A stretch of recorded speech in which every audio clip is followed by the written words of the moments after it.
रोज रोज एक ही तरह का नाश्ता खाकर बोर हो चुके हैं, तो आज मैं लेकर आई हूँ बहुत ही टेस्टी और आसान बटर गार्लिक एग की रेसिपी, जिसे हम गर्मा गर्म पाव के साथ सर्व करेंगे। और अगर आप इस नए और यूनिक से कॉम्बो को एक बार भी ट्राई करोगे ना, तो यकीन मानिए हर कोई इसके दीवाने बन जाएंगे और इसे ही बनाने की डिमांड करेंगे। तो इस टेस्टी और इजी सी रेसिपी को स्टार्ट करने के लिए सबसे पहले हमने यहाँ पर 6 अंडे ले लिए हैं।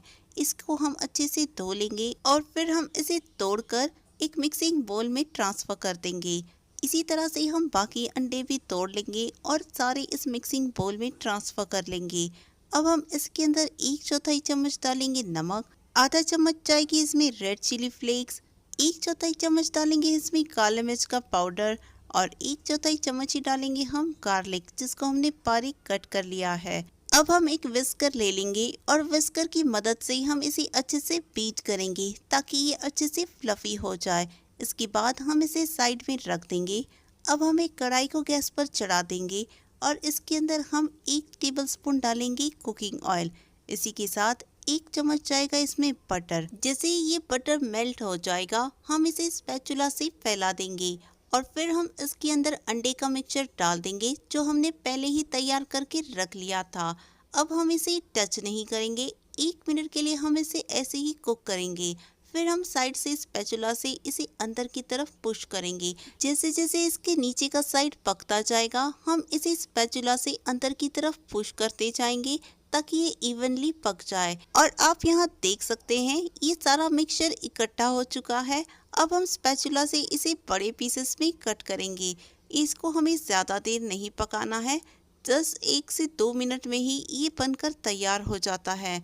फिर हम इसको फ्लेम से उतार लेंगे और इसे एक मिक्सिंग बोल में ट्रांसफर कर देंगे। अब उसी कढ़ाई को हम फिर से गैस पर चढ़ा देंगे और फिर हम इसके अंदर डालेंगे 3 चम्मच भर के तेल। इसी के साथ हम इसके अंदर 3 चम्मच बटर को भी डाल देंगे। फिर हम इसके अंदर डालेंगे 1 टेबलस्पून गार्लिक, जिसको हमने बारीक चॉप कर लिया है। अब हम गार्लिक को अच्छे से फ्राई कर लेंगे। जैसे ही ये फ्राई हो जाएंगे, हम इसमें से 2 चम्मच मिक्सचर को बाहर निकाल कर रख लेंगे, जिसे हम बाद में यूज़ करेंगे। इसके बाद हम इसके अंदर 1 चम्मच डालेंगे चिली फ्लेक्स, आधा चम्मच जाएगा इसमें काले मिर्च का पाउडर और 1 चम्मच डालेंगे हम यहाँ पर मैदा। इसे हम बटर में अच्छे से फ्राई कर लेंगे और जैसे ही ये मैदा अच्छे से फ्राई हो जाएगा, इस स्टेज पर हम इसके अंदर 1 कप भर के ठंडा दूध डाल देंगे। यहाँ पर हमें ध्यान रखना है कि फ्लेम इसकी स्लो रहनी चाहिए, वरना इसमें लम्प्स पड़ सकते हैं।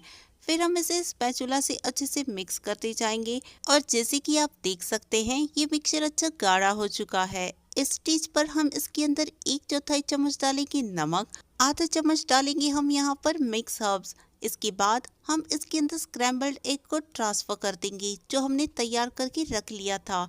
इसे भी हम सॉस के अंदर अच्छे से मिक्स करते जाएंगे। हमें बस ध्यान रखना है कि इन्हें हल्के हाथों से ही मिक्स करना है, वरना ये टूट सकते हैं। तकरीबन 1 मिनट बाद जैसे ही इसमें से बटर रिलीज होने लगेगा, इस स्टेज पर हम इसके ऊपर थोड़े से कटे हुए हरे धनिया के पत्ते से गार्निश कर देंगे और इसकी फ्लेम को हम ऑफ कर देंगे। और फिर बिना किसी देरी के इस गर्मा गर्म बटर गार्लिक को हम एक प्लेट में डिश आउट कर लेंगे। अब इसके साथ हम पाव को सर्व कर रहे हैं। इसे भी हम तवे के ऊपर अच्छा सा गर्म कर लेंगे और फिर हमने जो बटर गार्लिक का मिक्सचर बचा कर रख लिया था, उसे इसके ऊपर अच्छे से ब्रश कर देंगे ताकि इसके अंदर बहुत ही अच्छा सा फ्लेवर आ जाए। और लास्ट में इसके ऊपर कटे हुए हरे धनिये से इसे गार्निश कर देंगे। तो ये लीजिए, हमारा टेस्टी सा बटर गार्लिक एग अब तैयार हो चुका है। आप चाहें तो इसे पाव के अंदर स्टफ करके बच्चों के लंच बॉक्स में दे सकते हैं, जो कि बच्चों को बहुत ही पसंद आएगा। आज मैं लेकर आई हूँ बेकरी स्टाइल एकदम खस्ता और क्रिस्पी जीरा बिस्किट की रेसिपी, जिसे हम बिना अंडा, बिना ओवन और बिना बटर के बनाएंगे। इतना परफेक्ट मेजरमेंट है ना कि आप एक बार में ही इसे बेहतरीन बनाकर तैयार कर सकते हैं। तो इस क्रिस्पी और टेस्टी बिस्किट्स को बनाने के लिए सबसे पहले हम एक पैन को गैस पर चढ़ा देंगे और इसके अंदर हम 2 चम्मच जीरा डालेंगे। इसे हम स्लो फ्लेम पर हल्का सा भून लेंगे। जैसे ही ये तड़कने लगेगा, इस स्टेज पर हम इसकी फ्लेम को ऑफ कर देंगे और इस जीरे को हम एक काउंटर पे शिफ्ट कर देंगे। सारा जीरा डाल देने के बाद हम इसे बेलन से थोड़ा सा क्रश कर लेंगे ताकि जीरे का बढ़िया सा फ्लेवर इन बिस्किट्स में आ जाए। और ये देखिए फ्रेंड्स, इन जीरे को हमने अच्छे से क्रश कर लिया है। इसे हम अब एक प्लेट में निकाल लेंगे और इसे हम साइड में रख देंगे। इसके बाद हम एक मिक्सिंग बाउल ले लेंगे और इसके अंदर हम आधा कप घी डालेंगे जो कि रूम टेम्परेचर पर है। फिर हम इसके अंदर 1/4 कप पिसी हुई चीनी डालेंगे। क्योंकि जीरा बिस्किट नमकीन होती है, इसमें ज़्यादा चीनी का इस्तेमाल नहीं होता है। और अब हम इस मिक्सचर को एक विस्कर की मदद से अच्छे से बीट करते जाएंगे। जितना अच्छा हम इसे फेंटेंगे ना, ये बिस्किट्स उतने ही फ्लफी बनकर तैयार होंगे। और ये देखिए फ्रेंड्स, जैसे कि आप देख पा रहे हैं, इस मिक्सचर का कलर हल्का सा वाइट हो चुका है, यानी कि ये परफेक्ट हमने बीट कर लिया है। इसके बाद हम इसके ऊपर एक छन्नी लगा देंगे और फिर डालेंगे हम इसके अंदर 1 कप भर के मैदा। इन बिस्किट्स को एकदम क्रिस्पी और क्रंची बनाने के लिए 1/4 कप जाएगा इसमें चावल का आटा। और इसकी कलर को एनहांस करने के लिए हम 2 चम्मच डालेंगे कस्टर्ड पाउडर, जिससे ये एकदम बेकरी स्टाइल दिखाई देंगे। इसके बाद जाएगा इसमें आधा चम्मच नमक और 1 चम्मच डालेंगे हम यहाँ पर बेकिंग पाउडर। सभी चीज़ों को डाल देने के बाद हम इन्हें एक बार अच्छे से मिक्स कर लेंगे और फिर हम इस छन्नी से इसे छान लेंगे। यहाँ पर छानना ज़रूरी है ताकि इसमें एयर इनकॉर्पोरेट हो जाती है और ये बिस्किट्स एकदम फ्लफी बन जाते हैं। अब सारे मिक्सचर को हम स्पैचुला से अच्छे से एक बार मिला लेंगे और फिर हम इसके अंदर 1 चम्मच भर के जीरा डालेंगे और इसे हल्के हाथों से बांधते जाएंगे। इसको हमें ज़्यादा प्रेशर भी नहीं लगाना है, वरना ये फूलेगी नहीं। अब इसके अंदर अच्छी बाइंडिंग के लिए 2 चम्मच डालेंगे हम दूध, जो कि रूम टेम्परेचर पर होना चाहिए।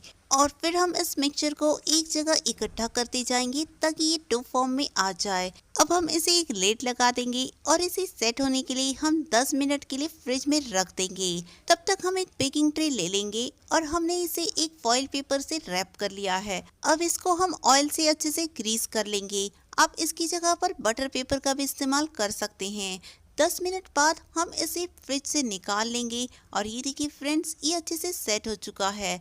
इसके हम 2 पोर्शंस बना लेंगे। एक पोर्शन को हम काउंटर टेबल पर शिफ्ट कर लेंगे। इसे हम बेलन से लंबाई में बेलते जाएंगे और हमें बस ध्यान रखना है कि इसे ज़्यादा पतला भी नहीं बेलना है। और ये देखिए फ्रेंड्स, जैसे ही हम इसे बेल लेंगे, हम इसके ऊपर भुने हुए जीरे को स्प्रिंकल कर देंगे ताकि इसका अच्छा सा फ्लेवर आ जाए। और फिर से हम इसके ऊपर बेलन चला लेंगे ताकि जीरा इस पर स्टिक हो जाए। अब हम एक पिज़्ज़ा कटर ले लेंगे और पिज़्ज़ा कटर की मदद से हम इसे स्क्वायर शेप में कट कर लेंगे। आप अपनी चॉइस के हिसाब से इसे शेप दे सकते हैं। मैं इन्हें रेक्टेंगुलर शेप में कट कर रही हूँ और आप चाहें तो इसे स्क्वायर पीसेस में भी कट कर सकते हैं। तो दोस्तों, इन बिस्किट्स को कट कर लेने के बाद इन्हें हम अब बेक कर लेंगे। जो बेकिंग ट्रे हमने रेडी कर रखी थी, उसके ऊपर हम थोड़ी थोड़ी दूरी पर इन बिस्किट्स को अरेंज कर देंगे और इन्हें हम बेक करने के लिए हम एक कढ़ाई में ट्रांसफ़र कर देंगे, जिसको हमने 5 मिनट पहले ही प्रीहीट करने रख दिया था। इसे हम स्लो फ्लेम पर तकरीबन 20 मिनट के लिए बेक करेंगे। 20 मिनट बाद हम इसे चेक कर लेते हैं। ये देखिए, ये अच्छे से बेक हो चुके हैं। इसे हम बाहर निकाल देंगे और ठंडा करने के लिए छोड़ देंगे। और जैसे ही ये ठंडे हो जाएंगे, ये अपने आप ही निकल आएंगे। तो ये लीजिए दोस्तों, बहुत ही टेस्टी, क्रिस्पी और एकदम हेल्दी जीरा बिस्किट अब बनकर तैयार हो चुके हैं, जो आप टी टाइम में इसे सर्व कर सकते हैं।